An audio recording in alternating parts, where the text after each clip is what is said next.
हैं, जो वैदिक मंत्राज हैं, ये बहुत पावरफुल टूल है हमारे पास, है ना। और इसी के आधार पे आप देखो भारत जो है सदियों से वर्ल्ड का नंबर 1 देश रहा है ना, इन मंत्रों के आधार पे, इन अध्यात्म के आधार पे, है ना। और हमेशा से भारत जो है वो नंबर 1 रहा है वर्ल्ड में किसी भी फील्ड में। लेकिन जब ये वैदिक संस्कृति का पतन हुआ तब से भारत नीचे गिरने लगा और अभी तक गिरा। तो मंत्रों का पूरा लाभ उठाना चाहिए, है ना। आप सबके फायदे के लिए ये मंत्र दिए जा रहे हैं, है ना। और जो इसका जप करेंगे उनको लाभ मिलेगा, है ना। सबसे पहला लाभ क्या है जप करने के, जानते हैं? सबसे पहला लाभ है कि हमारा चित्त जो है वो शुद्ध होता है। मंत्र, त्र मतलब प्यूरिफिकेशन और मन मतलब मन। तो माइंड जिससे शुद्ध हो, और हमारे जीवन की जितनी समस्याएं हैं वो मन के अशुद्धि के कारण, है ना, उसी के कारण। कर्म, मन अगर हमारा गंदा होगा तो कर्म गंदा होगा। जैसा विचार वैसा व्यवहार है, और जैसा व्यवहार वैसा व्यापार, वैसा संसार, है ना। तो अगर संसार को सुधारना है तो कहाँ से शुरुआत होनी चाहिए? मन से। मन नहीं सुधरेगा लोगों का तो व्यवहार कैसे सुधरे, कर्म कैसे सुधरेंगे?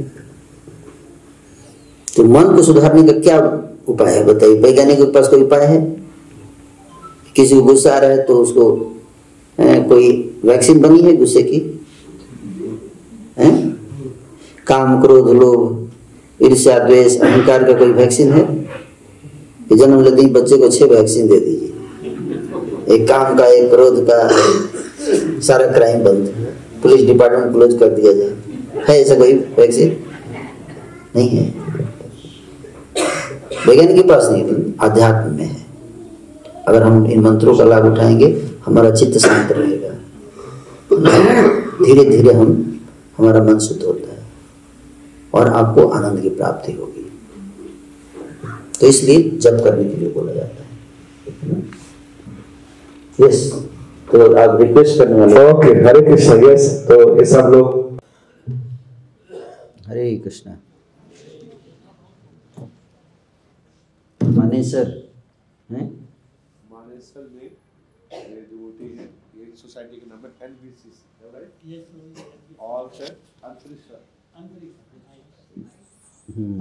हाइट और डिवोटी।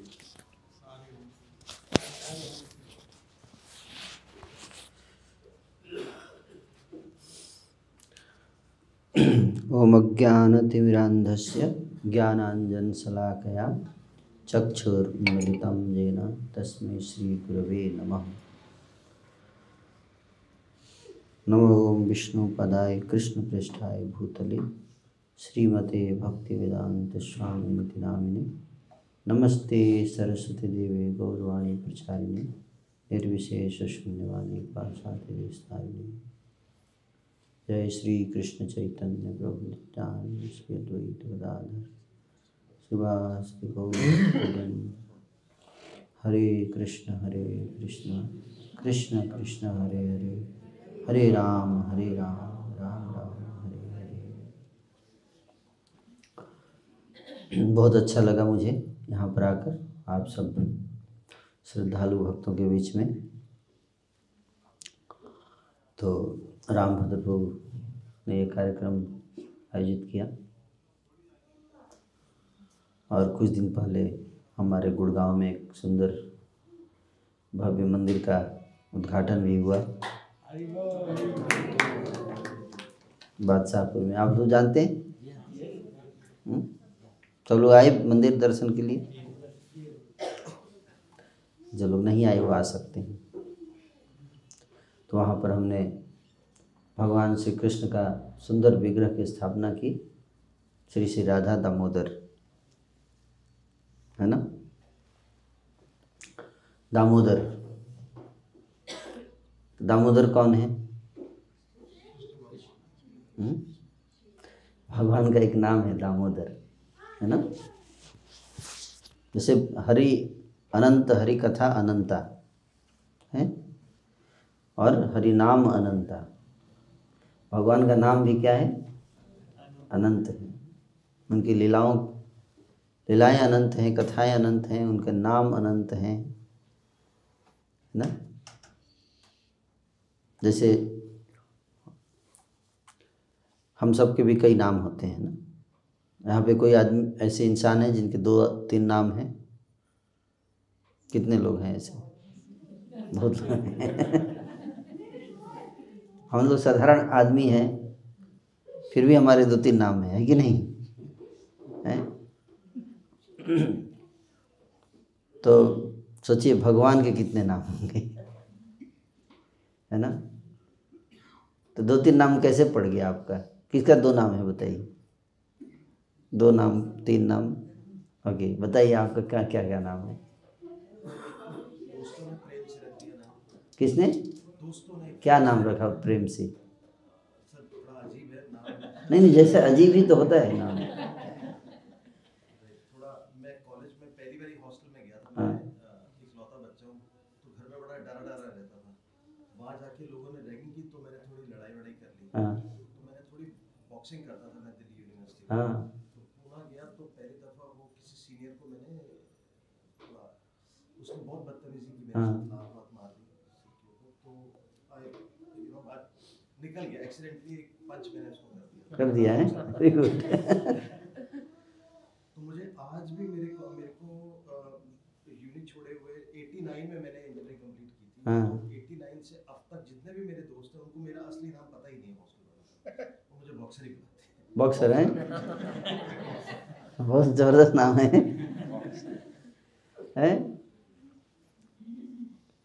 तो इनको प्रेम से, इनको दोस्तों ने नाम रख दिया बॉक्सर है, प्रेम से, है ना।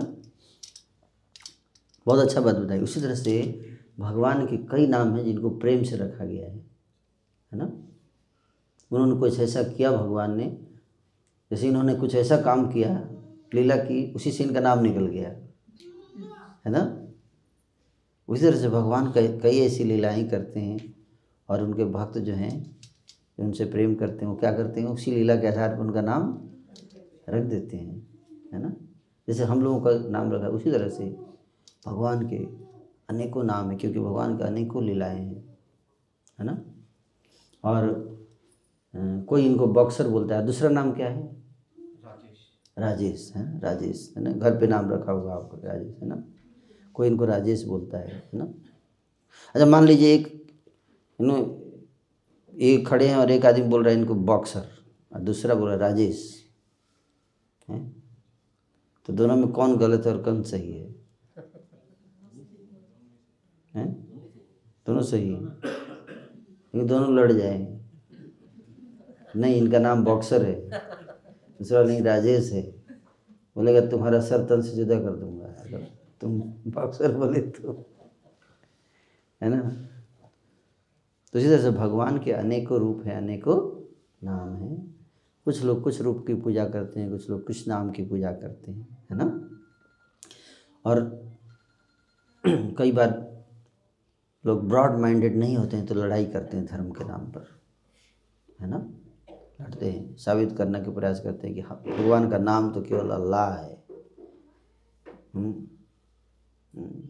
भगवान का नाम तो केवल, है ना, राम है, बाकी सारे नाम गलत हैं। तो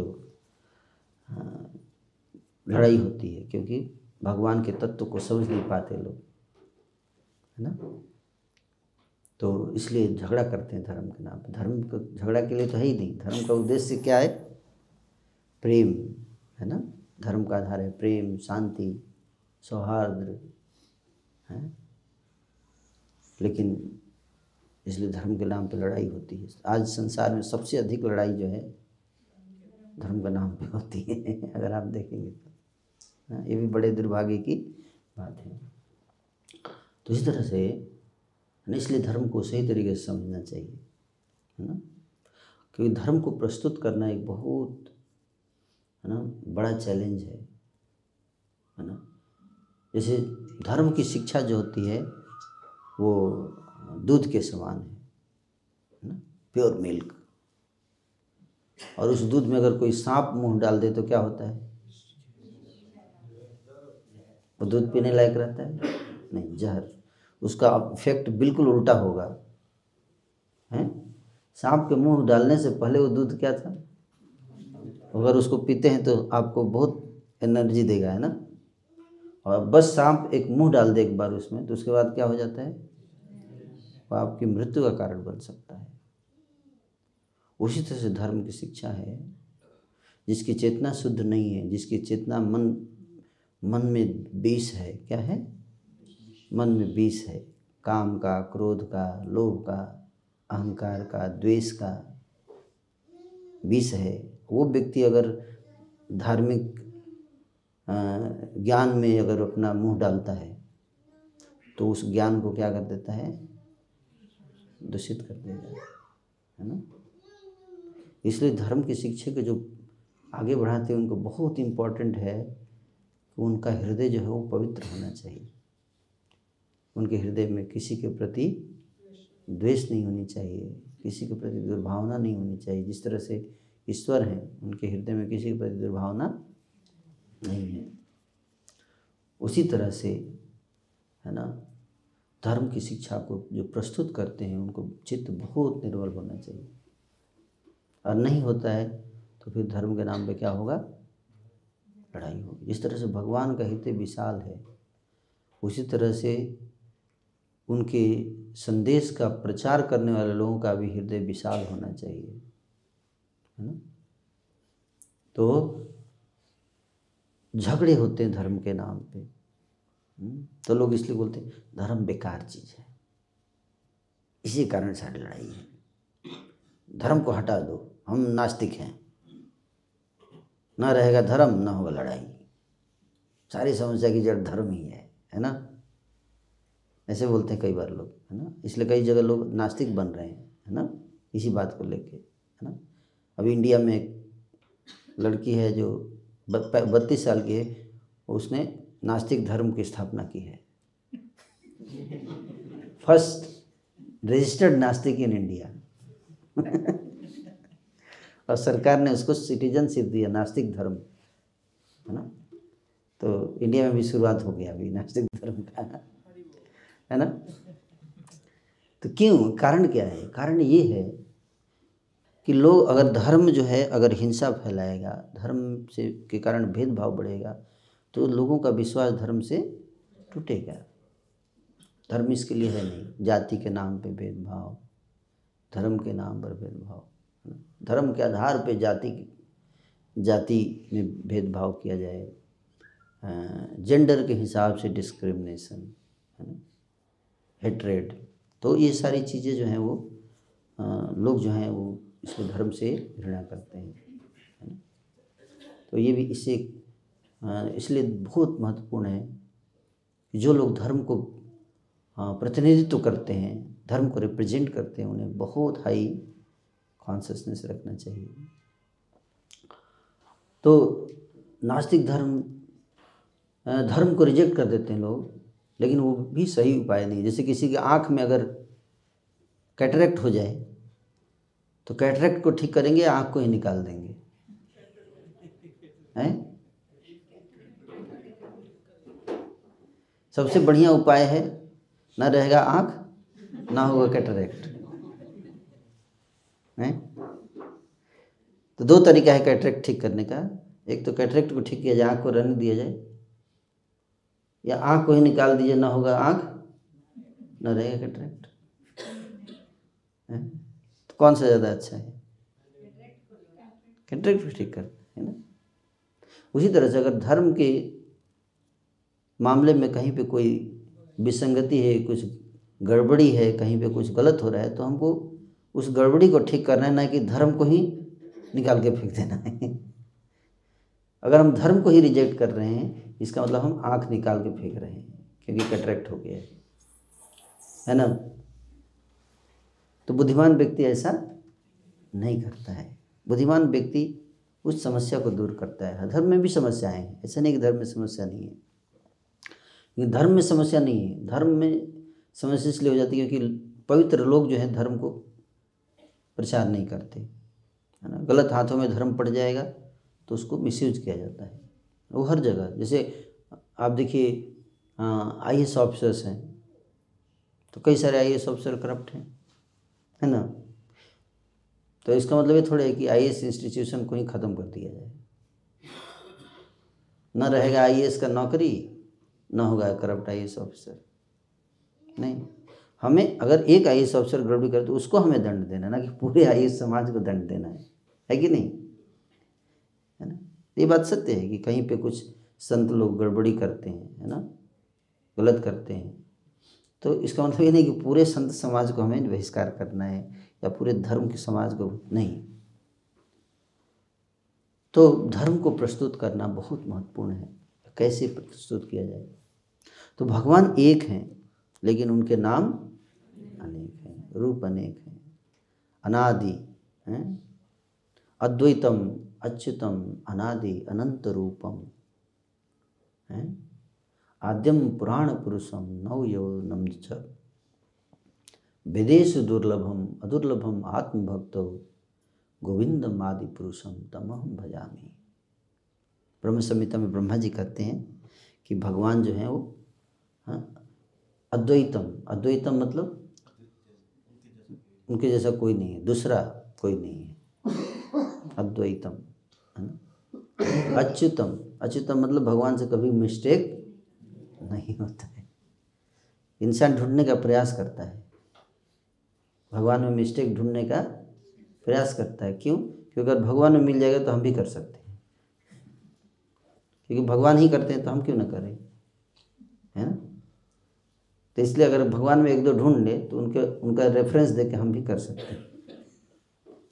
इसलिए कई बार इंसान ढूंढने का प्रयास करता है मिस्टेक, बट शास्त्र कहते हैं कि भगवान में कोई मिस्टेक नहीं है। अच्युत का अर्थ यही है कि उनके अंदर कोई मिस्टेक नहीं है, कभी वो गलती करते ही नहीं, है ना। और अनादि, भगवान क्या है? अनादि, उनका कोई शुरुआत नहीं है, प्रारंभिक नहीं कि भगवान इस दिन प्रकट हुए, ऐसा नहीं है ना। अनादि, बिगिनिंगलेस, है ना, बिगिनिंगलेस। इस संसार में हर चीज़ का बिगिनिंग है ना। कई बार लोग पूछते हैं सारी सृष्टि को भगवान ने बनाया तो भगवान को किसने बनाया,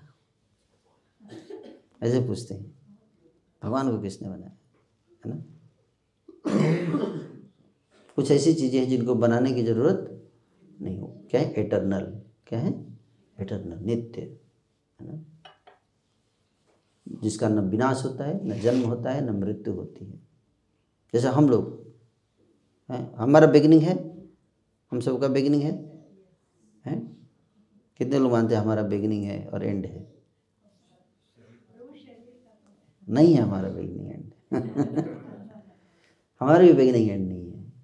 गीता में भगवान ने कहा न जायते म्रियते वा कदाचित नायं भूत्वा भविता वा न भूयः अजो नित्यं शाश्वतोऽयं पुराणो न हन्यते हन्यमाने शरीरे।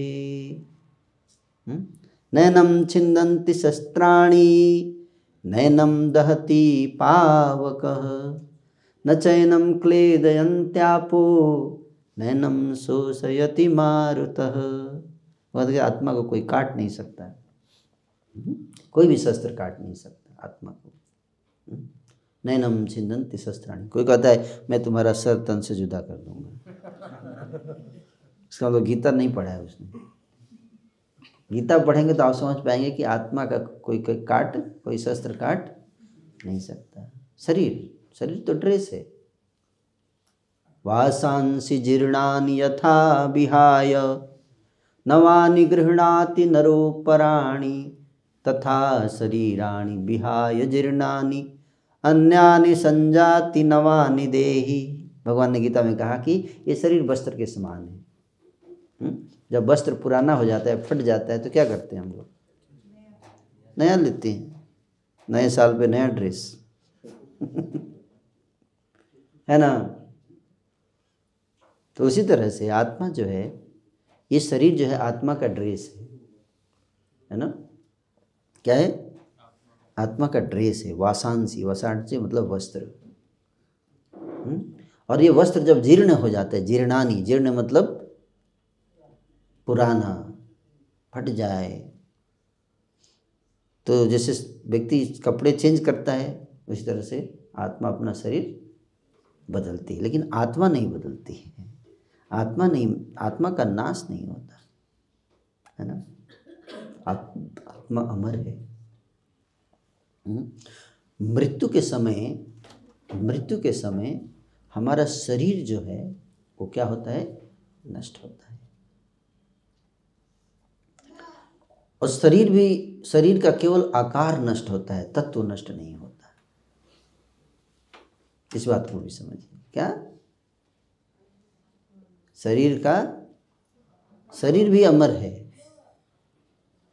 केवल इसका आकार नष्ट होता है, तत्व नष्ट नहीं होता। तत्व का क्या है कि पृथ्वी, वायु, जल, अग्नि और आकाश से ये शरीर मिलकर बना है। तो इसमें शरीर में जल है, वो जल तत्व में मिल जाता है। पृथ्वी जो है वो पृथ्वी में मिल जाता है, वायु जो है वायु में मिल जाती है, अग्नि में मिल जाता है, नष्ट नहीं होता है।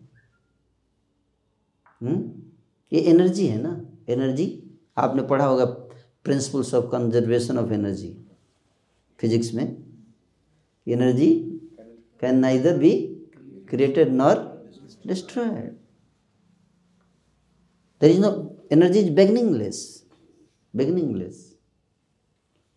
So the source of energy must be beginningless, है ना। So God is the source of energy. His energy is neither can be created nor can be.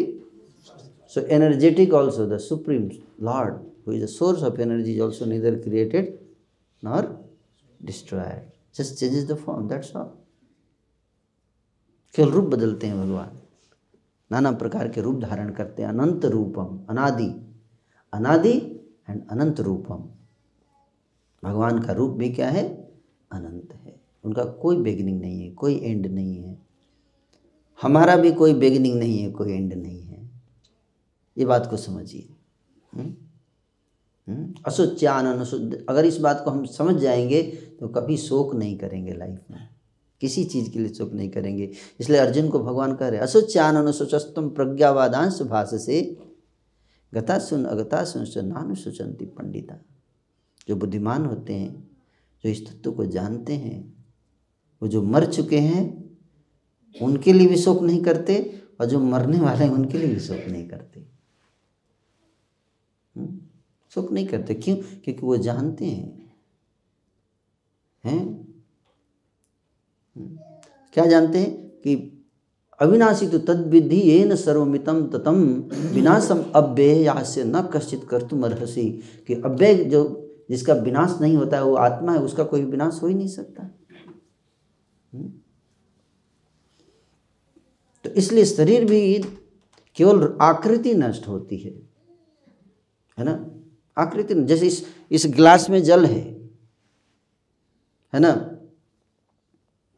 अब इसको मैं हटाकर और इसको बोतल में डाल दूं तो जल नष्ट नहीं हुआ, जल का शेप चेंज हो गया, दैट्स ऑल, है कि नहीं? समझ में है? जल ने अपना आकार बदल लिया, किसके आकार के अनुसार? बोतल के आकार के अनुसार। अगर इसको प्लेट में डाल दूं तो प्लेट का आकार पकड़ लेगा। उसी तरह से हमारे शरीर में जो तत्व हैं वो तत्व बदल जाते हैं, लेकिन वो भी नश्वर नहीं है, वो भी नित्य है। इसको कहते हैं कंजर्वेशन ऑफ एनर्जी, रिसाइकलिंग होता है, दैट्स ऑल। भगवान की सृष्टि में कोई भी चीज़ विनष्ट नहीं होती है, भगवान भी विनष्ट नहीं होते और उनकी सृष्टि में कोई, उसकी सृष्टि भी विनष्ट नहीं होती है, केवल रिसाइकलिंग होता है, बस। इस बात को समझिए। इंसान जब कुछ बनाता है तो हो सकता है कि रिसाइकलिंग ना कर पाए, लेकिन भगवान जो है, जो बनाते हैं 100% रिसाइकलिंग होता है उसका। आप उनकी सृष्टि को देखिए, भगवान की सृष्टि दिव्य है। इंसान भी सृष्टि करता है, लेकिन भगवान की सृष्टि जैसा इंसान सृष्टि नहीं कर सकता। भगवान जो है देखो, ऐसी मशीन बनाते हैं कि एक तरफ घास डालिए और दूसरी तरफ से दूध निकलेगा। है ना, गाय है कि नहीं? क्या वैज्ञानिक कोई ऐसा मशीन बना सकता है? इधर से घास डाले उधर से दूध निकलेगा? क्या ये चमत्कार नहीं है? इनपुट घास, output milk. Is it not miracle? It's a miracle, every day it's a miracle. हम लोग चावल खाते हैं, इनपुट राइस, आउटपुट हेयर, सिर पे बाल बनते हैं। कैसे बनते हैं? It's not a miracle, miracle. और हर चीज का पर्पस है कि नहीं? सिर पे बाल उगते हैं तो क्या है इसका पर्पस है, पर्पसफुली यहाँ पे बाल निकलता है। अगर यहाँ पे बाल निकल जाए तो हेयर्स, अगर आपके यहाँ पे हेयर्स आ जाए तो क्या कैसा लगेगा? भूत जैसे लगेंगे हम लोग, है कि नहीं? तो ये भी पता है, इस शरीर को ये भी पता है कि कहाँ से बाल उगना चाहिए। इस शरीर को नॉलेज है, ऐसा नहीं कि कहीं से भी कुछ भी हो जाएगा, नहीं। आँख कहाँ होना चाहिए तो वहीं रहेगा, ये नहीं कि कान की जगह आँख आ गया और आँख की जगह कान आ गया, ऐसा नहीं। भगवान की सृष्टि रोज चमत्कार हो रही है, लेकिन उस चमत्कार को देखने के लिए क्या चाहिए? आँख चाहिए। हम भगवान को नहीं देख पा रहे, ठीक है, लेकिन उनके चमत्कार को हम रोज देख सकते हैं, हर क्षण देख सकते हैं। और उस चमत्कार को देखकर हम भगवान को भी देख सकते हैं, चमत्कार के थ्रू भगवान को देख सकते हैं, है ना। जादूगर जादू कर रहा है, उस जादू को देखकर जादूगर को हम समझ सकते हैं। कोई तो जादूगर होगा जो जादू दिखा रहा है कि नहीं? वो दिख नहीं रहा है लेकिन है। और कैसी मशीन देखिए बनाते हैं भगवान। क्या आप घास डालिए दूध निकलेगा, और पीजिए दूध, वो भी डालने की जरूरत नहीं है, घास तो ऐसे ही उगता है, गाय खुद जाके मशीन खा के आएगी, है कि नहीं? आपको वो भी नहीं करना है, बस ना जमीन छोड़ दीजिए घास उगने के लिए। अब आप मार्बल लगा देंगे तो कहाँ से घास उगेगा? नहीं उगेगा। तो खाली ज़मीन है और अपने आप घास उगता है, हमें उगाना नहीं पड़ता। आप देखो खाली ज़मीन छोड़ दो, थोड़ी देर बाद भर जाएगा घास से। भगवान की सृष्टि है ये सब, है। घास से भर जाएगा, गाय जाएगी अपना खा के आएगी, फिर दूध बनाएगी, आप पीजिए। और वो आपने कोई ऐसी मशीन देखी है ये खराब से होने से पहले 4-5 मशीन देके जाएगी, हैं? देखा है आपने कोई मशीन? लैपटॉप, ऐसा लैपटॉप खराब होने से पहले 4-5 लैपटॉप देके जाएगी, हैं? कोई वैज्ञानिक बना सकता है ऐसा मशीन? ये सब मिरेकल से भगवान की देखने के लिए आँख चाहिए, आँख चाहिए। जिसके पास आँख है, प्रेमांजन भक्ति, प्रेमांजन छुरित भक्ति विलोचनेन संत सदैव हृदयेषु विलोकयन्ति यत् श्याम सुंदरम अचिंत्य गुण स्वरूपम गोविंदमादि पुरुषम तमहं भजामि। भगवान को आप हर पल देख सकते हो, हर पल, हर क्षण। उनकी सृष्टि ध्यान से देखिए, हर जगह आपको नजर आएंगे। उनकी सृष्टि देखिए, जिसकी रचना इतनी सुंदर, वो कितना सुंदर होगा।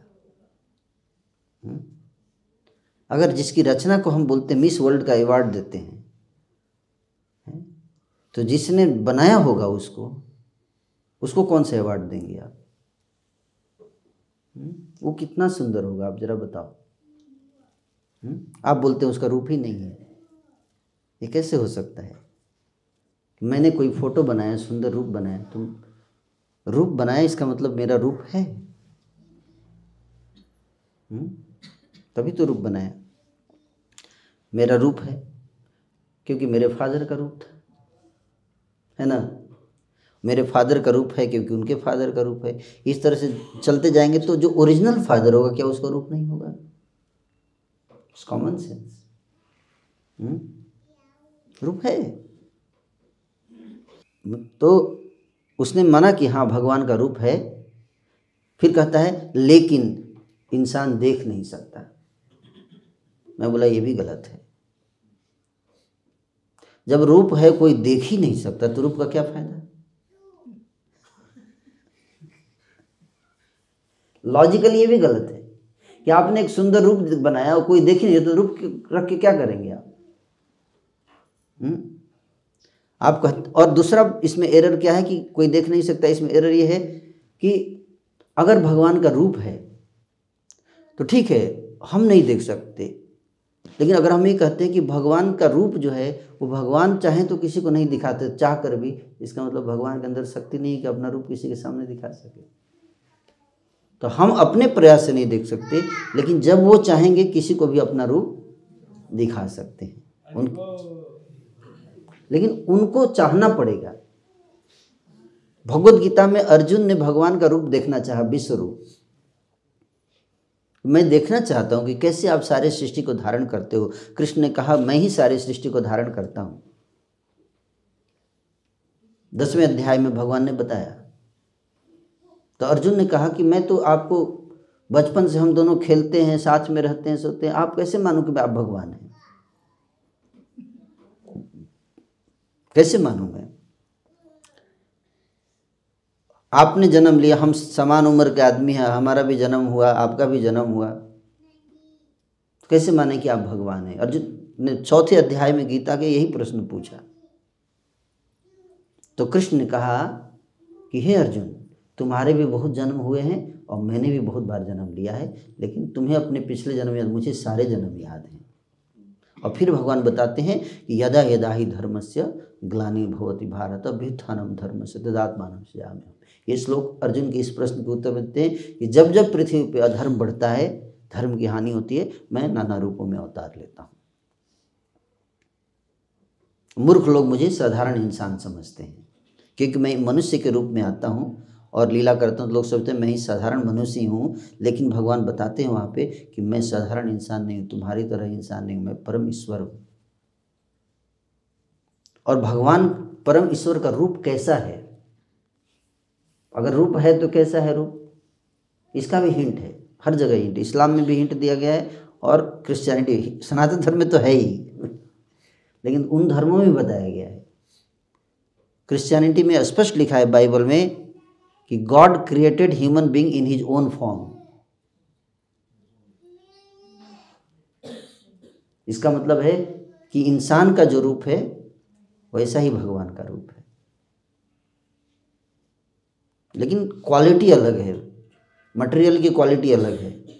हमारा रूप क्या होता है? नष्ट हो जाता है समय के साथ, उस पर काल के प्रभाव से उसमें विकार आता है, परिवर्तन आता है। भगवान के शरीर में परिवर्तन नहीं आता है, उनका मटेरियल अलग है, हाई ड्यूरेबल मटेरियल है ना। तो भगवान का रूप है ना। भगवान चाहे तो वो रूप किसी के सामने भी दिखा सकते। जैसे हम चाहें, हम कोई व्यक्ति चाहे नरेंद्र मोदी से मिलना, तो हम अपनी इच्छा से नहीं मिल सकते उनसे, लेकिन वो जब भी चाहे किसी से भी मिल सकते हैं। यस और नो? अगर आज चाहे कि मानेसर में इनसे मिलना है, कोई दुनिया की, पूरे भारत की सेना लग जाएगी, तुरंत वो आएंगे और मिल के चले जाएंगे।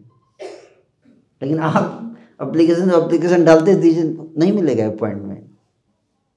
लेकिन जब उनको इच्छा होगी, वो प्रसन्न हो जाएंगे आपकी भक्ति से, तो अब स्वयं आगे प्रकट हो जाएंगे, है ना। इसलिए कहते हैं do not try to see God, try to serve God. भगवान को देखने का प्रयास मत करो, भगवान की ऐसी सेवा करो, ऐसी भक्ति करो कि भगवान आपकी भक्ति से इतने प्रसन्न हो जाए कि वो खुद आपको देखने के लिए आए।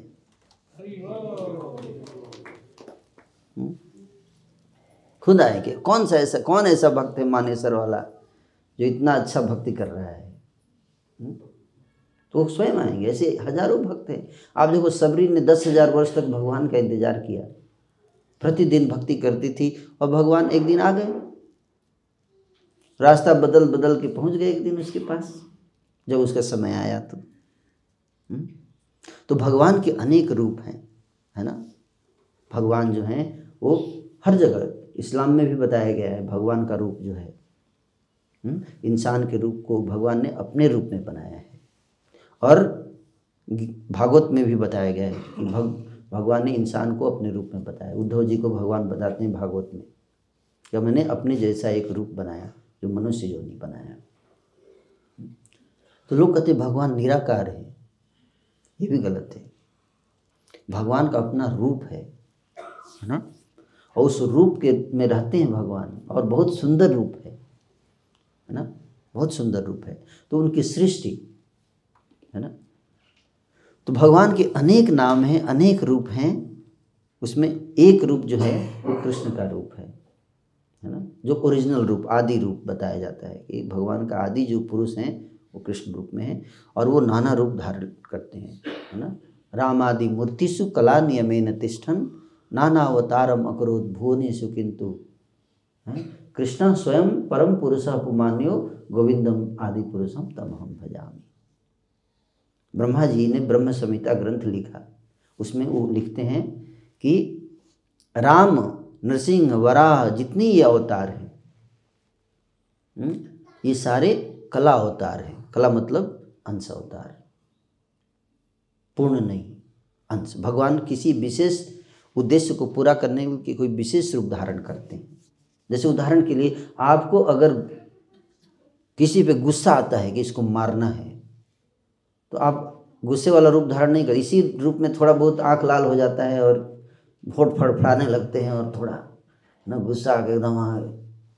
लेकिन भगवान का ऐसा नहीं है, भगवान गुस्सा करते तो एक अलग रूप ही निकाल देते हैं, एक अलग रूप उनसे निकलता है, नरसिंह देव जैसा भयानक है ना।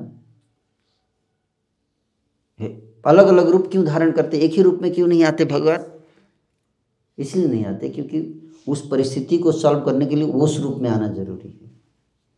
अलग अलग काम करने के लिए अलग अलग ड्रेस पहनना पड़ता है। अब शादी में जा रहे हो तो थोड़े ना ना वर्दी में जाओगे हैं।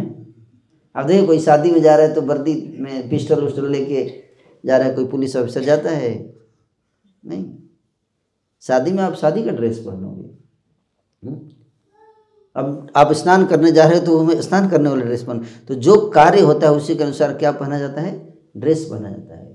तो जिस प्रकार का कार्य भगवान को करना रहता है उसी प्रकार का रूप भगवान धारण करते ताकि वो कार्य अच्छे से कर सकें। हिरण्याक्ष ने धरती को गर्भोदक समुद्र में ले जाकर डुबा दिया, तो भगवान जो हैं वो वराह का रूप धारण किए। किसका? वराह रूप। क्योंकि धरती जो है उसके अंदर गंध है और उसको पता लगाना कि वो गंध कहाँ है, स्मेलिंग पावर जो है वराह का ज़्यादा होता है, तो उस रूप धारण करके और पृथ्वी को निकाल कर लेकर आए। जब हिरण्यकशिपु ने वरदान मांगा ब्रह्मा जी से कि न मैं दिन में मारा जाऊं, न रात में, न पशु से, न मनुष्य से, न देवता से, न निर्जीव से, न सजीव से, न घर के अंदर न घर के बाहर है, तो ऐसा कोई कैसे मारा जाएगा? वो तो एक ऐसा रूप धारण करना पड़ेगा जो न मनुष्य होगा, न पशु होगा, न देवता होगा। तो भगवान ने कौन सा रूप धारण किया? नरसिंह रूप। न मनुष्य है न सिंह है, तो उसके वरदान को भी रखना है और उसको मारना भी है। तो इसलिए अगर कृष्ण रूप में आ जाएंगे तो क्या होगा? बोलेगा देखो मनुष्य रूप में आके मार दिया आपने।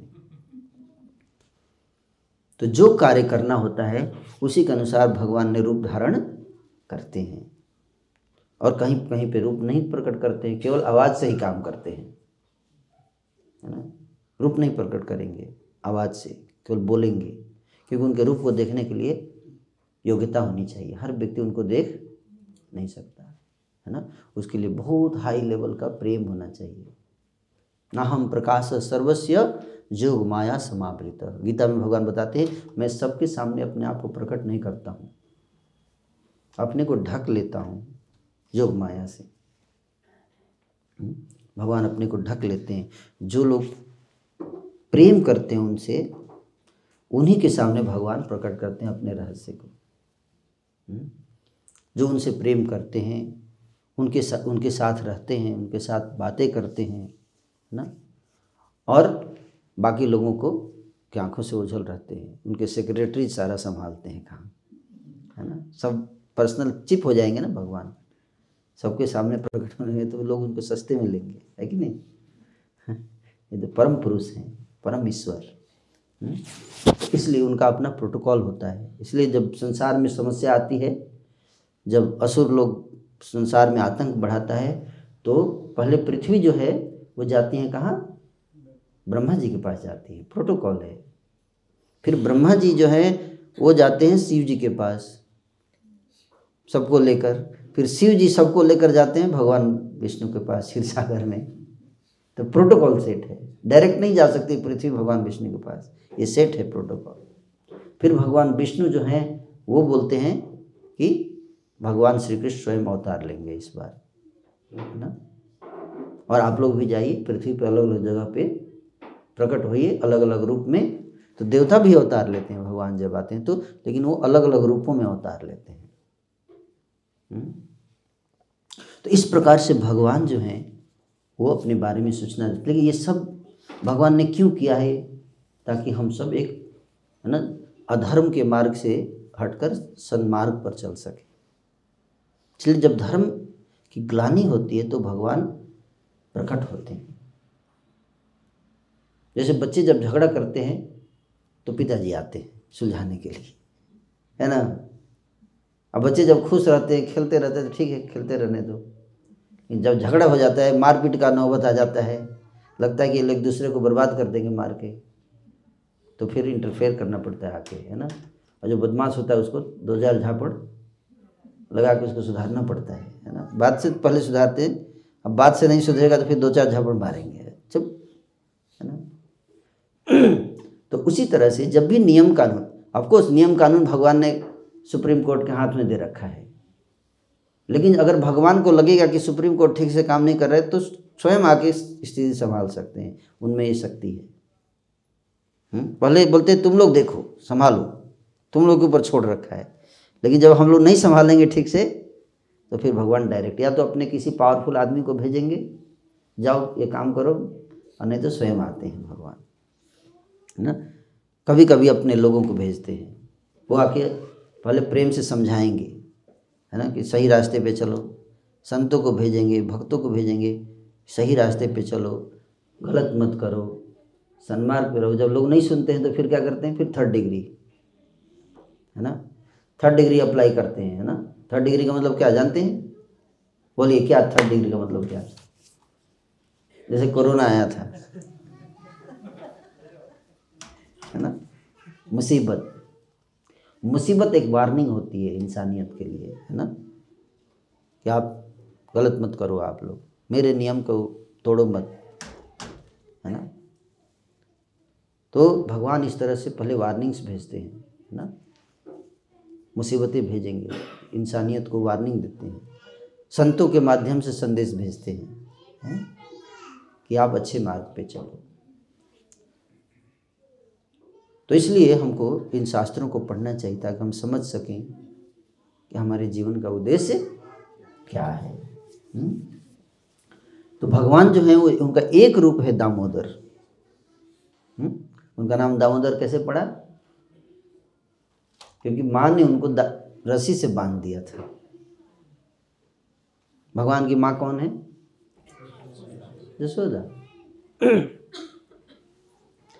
तो यशोदा जी को उन्होंने माँ बनाया, है ना, माँ बनाया, एक्सेप्ट किया कि ये मेरी माँ होगी। और यशोदा भी मानती हैं कि ये मेरा पुत्र है, हालांकि है कौन ये, भगवान है। भगवान ने एक बार मिट्टी खाया, है ना, मिट्टी खाते थे और बलराम जी रोज कंप्लेन करते थे, है ना। बलराम जी रोज कंप्लेन करते थे, क्या कंप्लेन करते थे बताइए, आगे बताते थे, ये मिट्टी खाता है छुप छुप के, है ना। तो यशोदा जी ने विश्वास नहीं किया, वो पूछती थी कि मिट्टी खाते हो क्या, है मिट्टी खाते हो, तो बोलते थे नहीं, मैं कहाँ मिट्टी खाया। बोले दाऊ जी तो बोल रहे हैं, बोले ये तो झूठ बोलते रहते हैं, तो हमेशा पीछे पड़े रहते हैं मेरे पिटवाने के, तो बलराम जी बोलते थे तू झूठ बोल रहा है? तो बोले तुमको रंगे हाथों पकड़ूंगा मैं। तो एक दिन मिट्टी खा रहे थे तो दाऊ जी पीछे जाके जसोदा जी को पकड़ के लाए, बोले धीरे धीरे चल रहा है नहीं तो है ना फिर से मुंह पोंछ के बैठ जाएगा, है ना। तो दुबके से आई और फिर पकड़ लिया हाथ, बोला मिट्टी खा रहे हो? तो भगवान कहते मैंने कहा मिट्टी खाया? बोला नहीं खाया, नहीं खाया। बोले तो मुंह खोल के दिखाओ। बलराम जी बोले इसका मुंह खोल के देखो, इसी में मिट्टी है, अंदर मिट्टी है, खोलो मुंह। भगवान ने मुंह खोल दिया और मुंह खोला तो क्या देखती है अंदर? सारी सृष्टि देख रही है अंदर। दिमाग चकरा गया। मुंह के अंदर क्या देखा उन्होंने? मुंह के अंदर ब्रह्मांड तो देखा, लेकिन उनका दिमाग तब चकराया जब मुंह के अंदर उन्होंने देखा कि जसोदा को देखा। मुंह के अंदर जसोदा ने मुंह के अंदर जसोदा देखा कि जसोदा मुंह के अंदर जसोदा देख रही है मुंह के अंदर, ये भी देखा।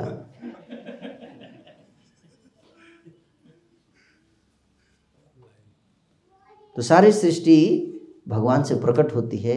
इस लीला के माध्यम से भगवान ने बताया कि मैं तुम्हारा पुत्र हूँ, लेकिन साथ ही साथ मैं क्या हूँ? भगवान हूँ। तो जसोदा जो घबरा गई, मूर्छित हो गई, और फिर भगवान जो है वो रोने लगे। माँ मेरी मूर्छित हो गई, है ना। वो भी रोने लगे कि मेरी माँ बेहोश हो गई है। ये लीला है उनकी। फिर जसोदा जी उठ गई, भूल गई कि मुंह में क्या, कुछ लगता है मेरे लाला को कुछ भूत प्रेत पकड़ लिया है, पता नहीं क्या क्या दिखता है अंदर, है ना। ऐसे सोच रही है माँ, है ना। तो ये भगवान की लीला है ना। तो इसलिए जसोदा जी जो क्या कर रही है, उनको लेके, है ना, उनका शिव जी के मंदिर में जाती हैं कि भोलेनाथ की कृपा हो जाए, भूत प्रेत उतर जाए इसका, है ना। तो इस तरह से भगवान की अद्भुत लीलाएं। फिर अगले दिन अगली जो लीला करते हैं भगवान जो है वो, जसोदा जी कंप्लेन आता है उनके पास कि तुम्हारा पुत्र जो है वो मक्खन चुराता है हमारे घर में। जब मक्खन चुराता है तो जसोदा जी सोचती हैं कि मुझे इसको दंड देना चाहिए, है ना। तो उनको लेकर ओखली में बांधती हैं, रस्सी से बांधती हैं। जब बांधने लगती हैं रस्सी से तो रस्सी 2 उंगली छोटी पड़ जाती है। तो फिर थोड़ा और रस्सी लेकर आती हैं, उसको जोड़ देती हैं और फिर बांधती हैं, है ना। तो 150 फीट तक रस्सी करती है, फिर भी 2 उंगली छोटी पड़ती है। रस्सी कितनी हो गई? 150 फीट। 150 फीट रस्सी लगाने के बाद भी पुत्र बांधा नहीं जा रहा है। सोचती है क्यों नहीं बंध रहे हैं, बहुत परेशान हो जाती हैं। तो कृष्ण देखते हैं कि माँ परेशान हो गई बहुत ज़्यादा, है ना। तो खुद ही अपने हाथ से रस्सी पकड़ कर, ठीक है लो बांध दो। और जब खुद रस्सी से हाथ पकड़ के दे रहे हैं तो बांधा तो बंध गई। तो जो 2 उंगली रस्सी छोटी पड़ रही थी वो क्या है उंगली, आप जानते हैं? भगवान को बांधना है तो आपको 2 चीज़ ध्यान रखना पड़ेगा। पहला, भगवान से प्रार्थना करना पड़ेगा, दूसरा प्रयास भी करना पड़ेगा। क्या? प्रयास और प्रार्थना दोनों। केवल प्रार्थना से नहीं चलेगा, केवल प्रार्थना करने से नहीं होगा। कहते God help those who help themselves. ये नहीं कि हम आलसी बैठे रहे और भगवान सब कर देंगे। भगवान हमारे नौकर थोड़े ना है। अगर भगवान ही सब करेंगे तो हम लोग क्या हो जाएंगे? आलसी हो जाएंगे, हैं? अब कोई फादर चाहता है कि मेरे बच्चे आलसी हो जाएं? हर माता पिता क्या चाहता है कि मेरा बेटा अपने पैरों पे खड़ा हो जाए। तो उसी तरह से भगवान भी चाहते हैं कि हम लोग अपने पैरों पे खड़ा हों, हर चीज़ के लिए उनके पास न जाएं। हाँ, जब हमारी कैपेसिटी से बाहर कोई चीज़ हो जाए जो हम नहीं कर पा रहे हैं, तब हमको भगवान को याद करना चाहिए, तब हम प्रार्थना करें। पहले क्या करना है? खुद प्रयास करना है, खुद प्रयास करना है। और जब हमारे प्रयास से कोई चीज़ नहीं हो पाया तब लास्ट में भगवान को हमें पुकारना है। तो कई बार लोग बोलते हैं हमने भगवान को पुकारा लेकिन भगवान ने हमारे मदद नहीं किया। ऐसा क्यों? हमारी प्रार्थना भगवान क्यों नहीं सुनते? कुछ लोगों की सुनते हैं, कुछ लोगों की नहीं सुनते, ऐसा क्यों करते हैं? है ना?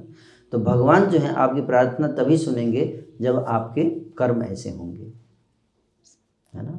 भगवान देखते हैं, हमको अपने एक जन्म का भी नहीं पूरा याद रहता है, भगवान को हमारे कई जन्मों के अकाउंट याद रखते हैं और देखते हैं कि आपके अकाउंट में कितना बैलेंस है। आपकी क्रेडिट लिमिट जितना होगा उतना ही आपको मिलेगा, आप उससे बियॉन्ड कुछ मांगोगे तो नहीं मिलेगा, है ना।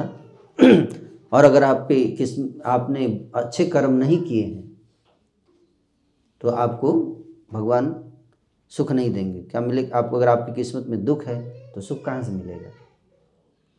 तो इसलिए भगवान कहते हैं कर्म अच्छा करो। क्या? कर्म अच्छा करना चाहिए ताकि हमारे जीवन में सुख हो। अगर हम बोए बीज बबूल का तो आम कहाँ से पाए? आपने बबूल का बीज बोया और वेट कर रहे हैं आम आएगा, आम आएगा, आम आएगा, कभी आम नहीं आएगा।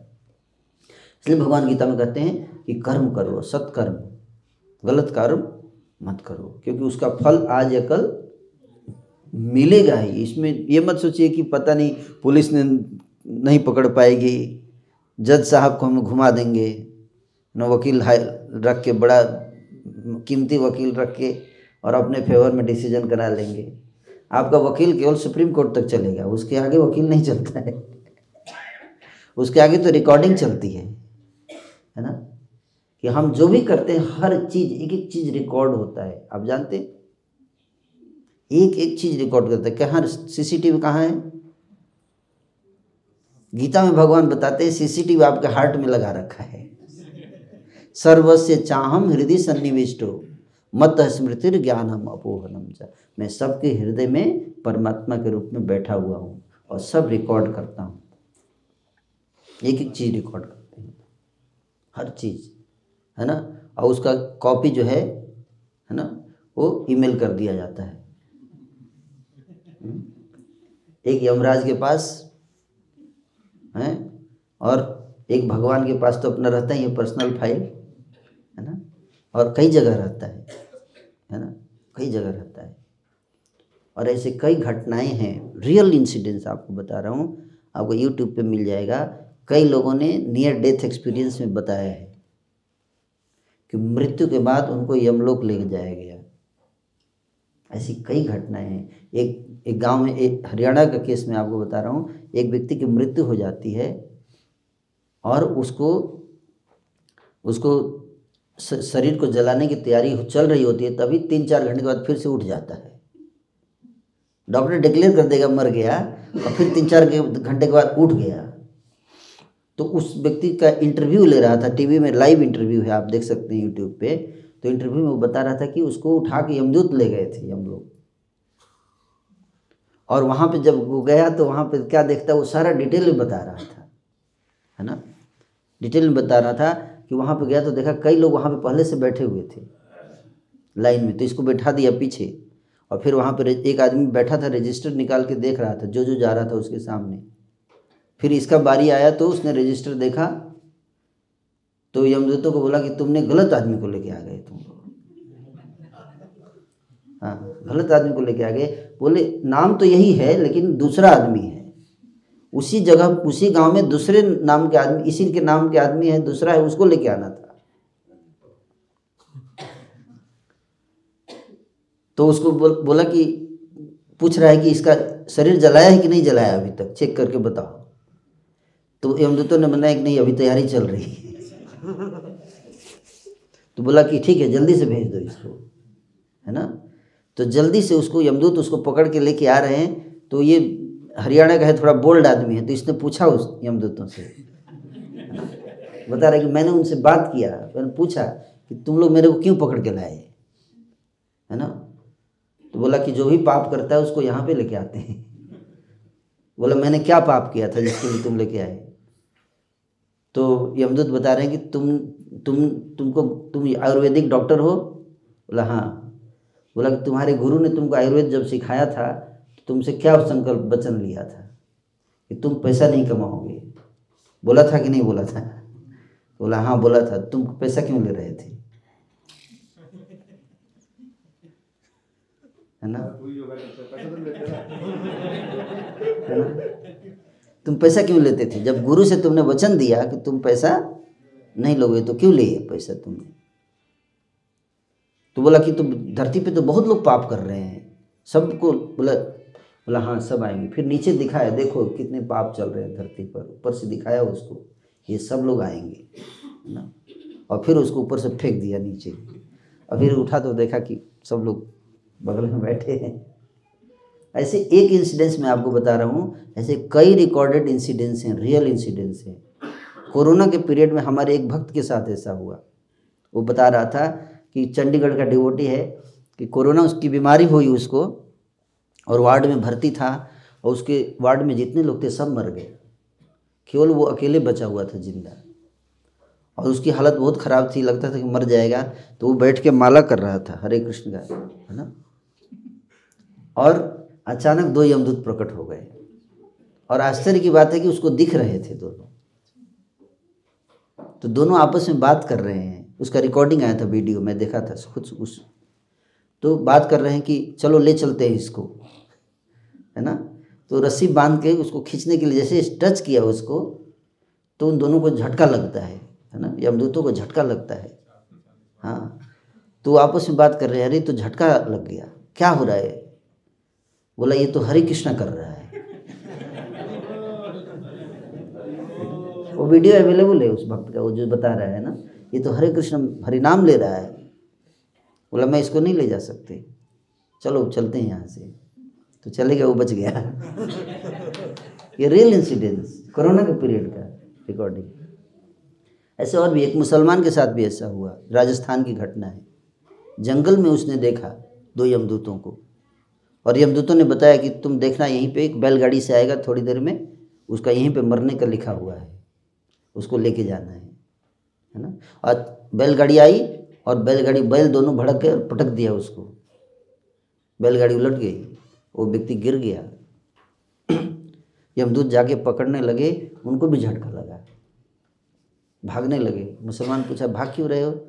बोला ये जब गिरा बैलगाड़ी से तो वहाँ पे एक तुलसी का पौधा था, उस पर उसका हाथ टच हो गया, और तुलसी का हाथ टच हो गया मृत्यु के समय, तो यमदूत उसको नहीं छू सकते। बोला अभी हम इसको नहीं ले जा सकते, अब हम जा रहे हैं। मुसलमान इंप्रेस हो गए, उस दिन से तुलसी का माला पहन लिया, है ना। क्योंकि हम सब विश्वास नहीं करते इन सब चीज़ों पे, इसलिए हमारे साथ ये एक्सपीरियंसेस नहीं होते। लेकिन इक्के दुक्के ऐसे एक्सपीरियंस कराकर भगवान हमको संदेश देते हैं कि नास्तिक मत बनो, है ना। तो कुछ लोगों की लाइफ में ऐसी इंसिडेंट्स होती हैं, तो उससे हमें समझना चाहिए कि हमारे लाइफ में अगर नहीं भी हो रहा है, पर ऐसी चीज़ें रियल हैं, ये माइथोलॉजी अंधविश्वास नहीं है। आज भी चमत्कार हो रहे हैं, आज भी चमत्कार होते हैं, और हमको विश्वास करना चाहिए, और भगवान के बताए हुए रास्ते पे चलेंगे तो हम लोग सुखी रहेंगे। हरे कृष्ण।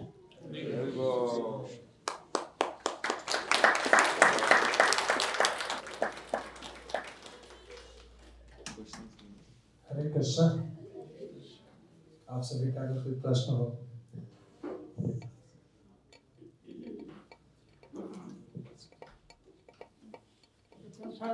एक प्रश्न है, गीता का ये प्रारब्ध क्रियमान और संचित, ये क्या होता है? जगह सुना था कि प्रारब्ध जो क्रियमान बराबर संचित होता है, गीता में एक है प्रारब्ध। हाँ, ऐसा क्या है?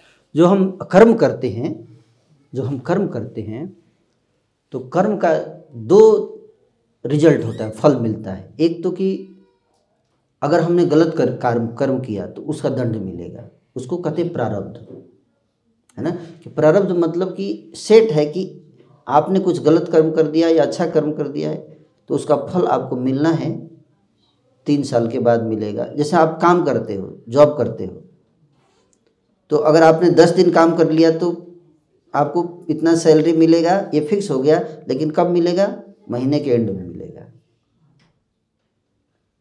तो लेकिन वो प्रारब्ध है क्या कि आपने अगर 1 महीने काम किया है तो आपको महीने के एंड में सैलरी मिलेगी और डेट फिक्स है, इस दिन मिलेगी। उसी तरह से ये प्रारब्ध हो गया। आप जॉब नहीं जाएंगे तो महीने के एंड में सैलरी नहीं मिलेगी। तो जो डेट फिक्स, इस दिन सैलरी मिलेगी, वो फिक्स किया जाता है। आज अभी आपने कर्म किया, तुरंत उसका दंड नहीं मिलेगा। जैसे एग्जाम, क्यों नहीं मिलेगा, तुरंत क्यों नहीं मिलेगा? जैसे आज अगर आप अच्छे से पढ़ाई करोगे तो पूरे साल आपको अच्छे पढ़ाई करेंगे तो टॉप कब होंगे? अगले साल होंगे।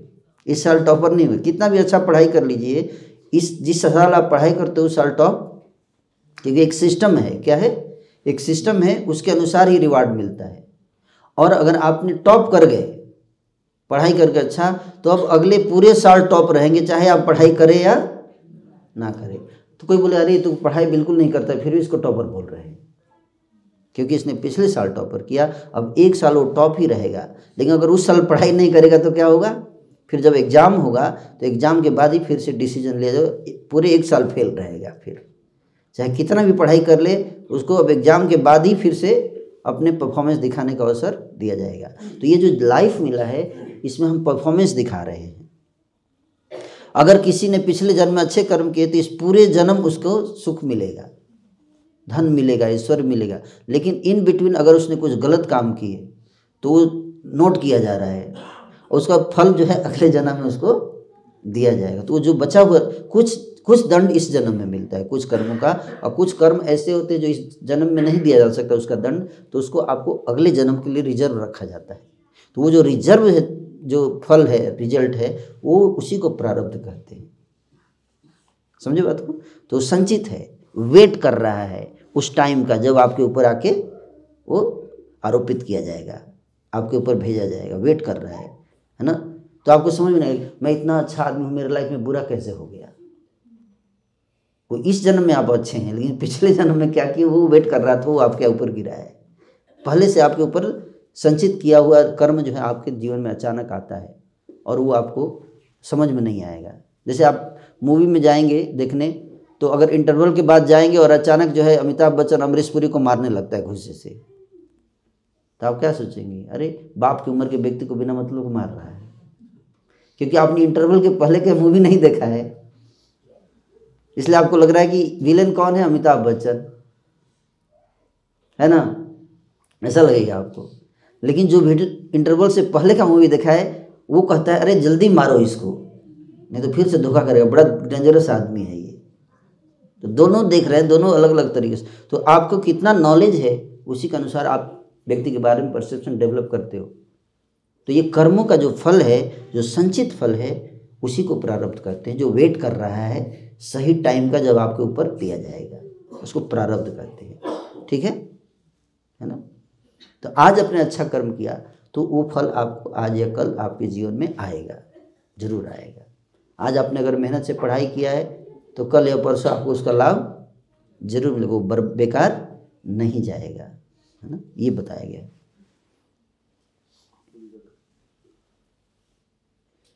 सीरियस क्वेश्चन के बाद में प्रभु जी, मैं तो थोड़ा सा मजाक वाला पूछिए, जरूरी है, दोनों जरूरी है। मैं यही पूछ रहा था कि जैसे वो गलती से ले गए या लोग जो है नाम से, तो कोई यूनिक आईडी का सिस्टम नहीं होता है कि एक इंसान की नाम से? यूनिक आईडी है ना, पर कभी कभी गलती हो जाता है। हर सिस्टम में एरर है, भगवान को छोड़ के हर जगह एरर है। तो कभी कभी ऐसा होता है, बहुत कम रेयर केस में, वो भी कई बार जानबूझ के होता है, ताकि ऐसे केसेस जो है आके हमको बता सके और हम क्लास में बता सकें, हैं। इसको कहते है ना कॉन्शियस मिस्टेक, है ना। तभी तो हम ऐसे केसेस को कोट करेंगे तो लोग समझेंगे, वो आके बताएगा नहीं तो कैसे लोग बोलेंगे कि नहीं कुछ है ही नहीं मृत्यु के बाद, है ना, ऐसे सोचेंगे लोग। यस प्रभु जी, आपने बताया कि पृथ्वी को समुद्र में डाल दिया, तो समुद्र नहीं, गर्भोदक समुद्र, ये समुद्र नहीं। वही मैं सोचा जब ये समुद्र कई सारे हैं, है ना। इसलिए वैदिक शास्त्र को अच्छे से पढ़ेंगे तो पता चलेगा गर्भोदक समुद्र अलग समुद्र है। ये तो समुद्र पृथ्वी के ऊपर ही है, तो इसमें कैसे डालेंगे? हाँ, ये नहीं। वो गर्भोदक समुद्र जो है ब्रह्मांड का जो है सबसे निचला आधा हिस्सा है, वो पानी से भरा हुआ है, उसको गर्भोदक समुद्र बोलते हैं। एक चीज और मैं बताना चाहता हूँ, वो अलग डायमेंशन में है। मेरे साले थे, साले साहब थे, वो मतलब उनके गले में माता वैष्णो देवी मूर्ति थी, तो यमदूत आए तो उसको ले आने लगे, लेकिन यमदूत उसको छू नहीं पा रहे, लेकिन वो मेरा साला शराबी था, तो यमदूत वगैरह शराब पी। तो मेरी सदैव ने कहा इनके हाथ इनके गले में से माला निकालो। जैसी माला निकाली वो 2-3 मिनट बाद उनका स्वर्ग। यस, ऐसे कई सारे केसेज हैं, बिल्कुल सही बोल रहे हैं आप, है ना। इस पे विश्वास करने के लिए भी किस्मत चाहिए। जिसका किस्मत सही नहीं होगा उसको विश्वास नहीं करेगा वो, है ना। क्योंकि सही ज्ञान भी प्राप्त करने के लिए अच्छे कर्म चाहिए, है ना। जिसके किस्मत में विनाश लिखा होगा तो वो उसकी बुद्धि क्या चलेगी, उल्टी चलती है, तभी तो विनाश होगा। और सही ज्ञान अगर मिल जाएगा, सही रास्ते पे चलेगा तो उसको कष्ट कैसे होगा, है ना। अगर किसी किस्मत में दंड लिखा है तो उसको दिमाग उल्टा चलता है, विनाश काले विपरीत बुद्धि, है ना। तो वो विश्वास नहीं करेगा, वो यार मैं नहीं मानता इन सब चीज़ों को, है ना। तो मैं नहीं मानोगे तभी तो मरोगे, मानोगे तो फिर तो सही रास्ते पे चलोगे तो बच जाओगे, है ना। तो मानना चाहिए, लेकिन नहीं मानता है तो उसी का नुकसान है कि नहीं।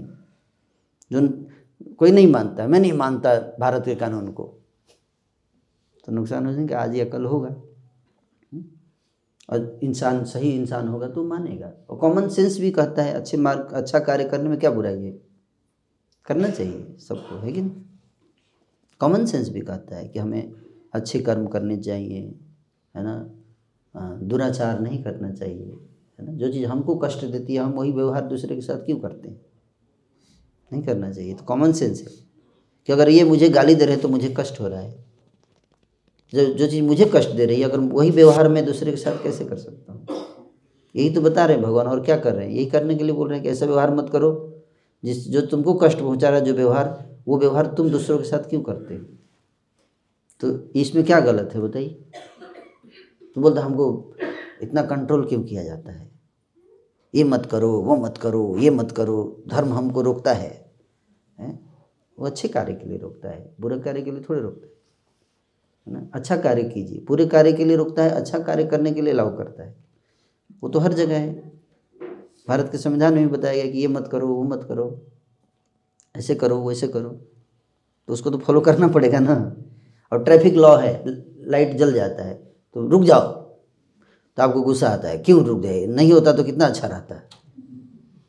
जिसको दिमाग नहीं हो क्या सोचेगा, अरे ट्रैफिक लाइट क्यों जल गया, बहुत गलत है, ये नहीं जलना चाहिए, जब मैं आऊँ तो नहीं जलेगा। तो हर व्यक्ति अगर ऐसे ही सोचेगा तो क्या होगा, जाम हो जाएगा, है कि नहीं। उस व्यक्ति को सोचना चाहिए कि ये रूल जो बनाया गया है वो हमारे फ़ायदे के लिए बनाया गया है, अगर मैं इसको फॉलो करूँगा तो इसमें हम सबका फ़ायदा है, यानी कि गवर्नमेंट का फ़ायदा। गवर्नमेंट ने हमको हमको परेशान करने के लिए ट्रैफिक लाइट लगाया है। तो मूर्ख आदमी ऐसे सोचता है, बुद्धिमान व्यक्ति सोचता है नहीं, इसके पीछे रूल है, लॉ है, सोच समझ कर बनाया गया है ताकि एक सिस्टम के अनुसार हर व्यक्ति जाए, है ना। तो उसी तरह से जो शास्त्रों के जो नियम दिए गए हैं, ऐसे रहो, ऐसे आचरण करो, ऐसे व्यवहार करो, ये गलत कर्म है मत करो, तो अल्टीमेटली ये ह्यूमन सोसाइटी को ही सुव्यवस्थित करने के लिए दिया गया है। अगर हम उसको गहराई में जाएंगे तो समझ पाएंगे। Okay, thank you so much. Hare Krishna.